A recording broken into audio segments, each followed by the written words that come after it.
Meenu ma'am, एक चर्चा और है।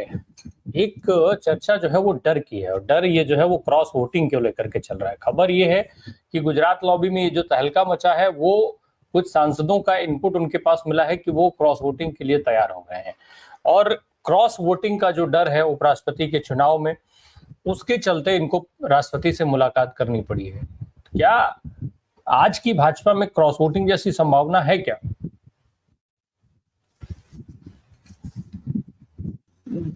जी, राम प्रकाश जी, देखिए, क्रॉस वोटिंग के लिए राष्ट्रपति से मिलने की कोई आवश्यकता नहीं है, क्योंकि राष्ट्रपति के पास ये अधिकार नहीं है कि वो उनको, जो क्रॉस वोटिंग करने वाले लोग हैं, उनको क्वालिफाई करे या डिस्क्वालीफाई करे। वो उनके हाथ में कुछ नहीं है।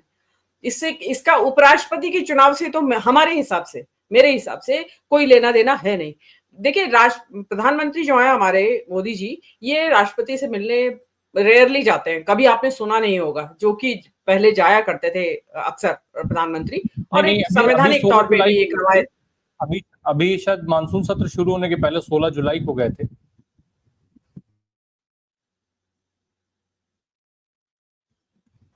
जी मैम। जी, लेकिन ये क्योंकि उसके बाद से देखिए, आप देखिए कि काफी टर्बुलेंस है इस देश की राजनीति में, बहुत ज्यादा उठापटक मची हुई है।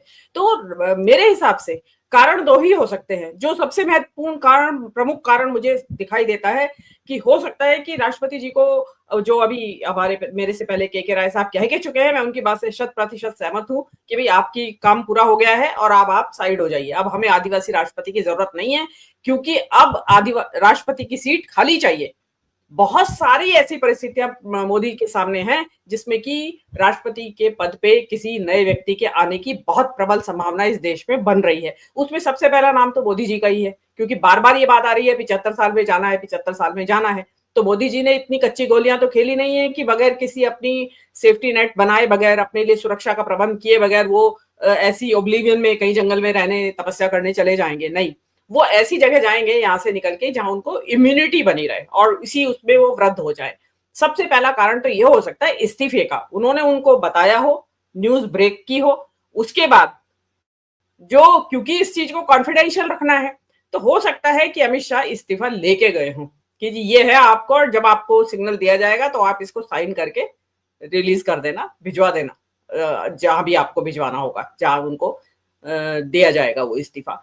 तो वो चीज मेरे हिसाब से इस्तीफा सबसे महत्वपूर्ण कारण है। या फिर जो देश के अंदर राजनीतिक माहौल में गर्मा गर्मी है, एसआईआर को लेके बहुत गर्मा गर्मी है, ट्रंप ने जो नजारे दिखाए हैं और उससे जो आर्थिक परिस्थितियां इस देश में पैदा होंगी और उससे जो अव्यवस्था और अराजकता का माहौल इस देश के अंदर पैदा होगा, हो सकता है उसके मद्देनजर किसी तरह की आपात स्थिति, आर्थिक आपात स्थिति भी हो सकती है, और सामान्य आपात स्थिति की, आपातकाल की घोषणा भी करना चाहते हो प्रधानमंत्री, तो उसके लिए भी जा सकते हैं।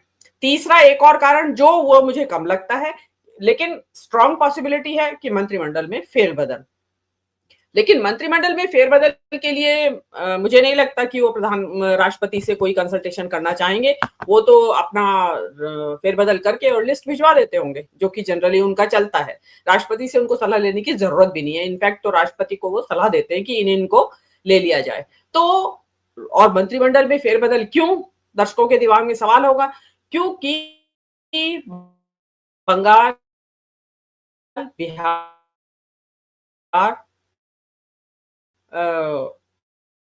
तमिलनाडु, केरला, पुडुचेरी पर हैं, तो उसके मद्देनजर जो इमिनेंट होता है, उससे पहले ही वो मंत्रिमंडल में उस राज्य को प्रतिनिधित्व देते हैं, ताकि वोट के जो उनके पक्ष में वोट पड़े, जनता उससे थोड़ा ये हो, सोचे कि हाँ भाई हमारे राज्य को प्रतिनिधित्व मिला है। तो वो वाली संभावना लगती है। और दूसरी, गुजरात लॉबी में कोई किसी तरह का फाड़ हो गए, वो संभावना तो आप दूर दूर तक भूल जाइए।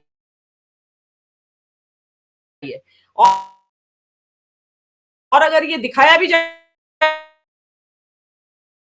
विरोध हो रहा है, लेकिन वो विरोध भी उनका अपना जो उनको जो सुविधा लगता है, जो कि अपना ही व्यक्ति है, जो कि उनका विरोधी खड़ा हुआ है, तो जिसको अमित शाह के साथ जाना है वो वहां चला जाए, मोदी जी के साथ रहना हो वहां चला जाए, और विपक्ष और हम आम जनता जो विरोध में खड़े हुए हैं उनकी नीतियों के, तो वो ये सोचे कि आहा दो फाड़ हो गए।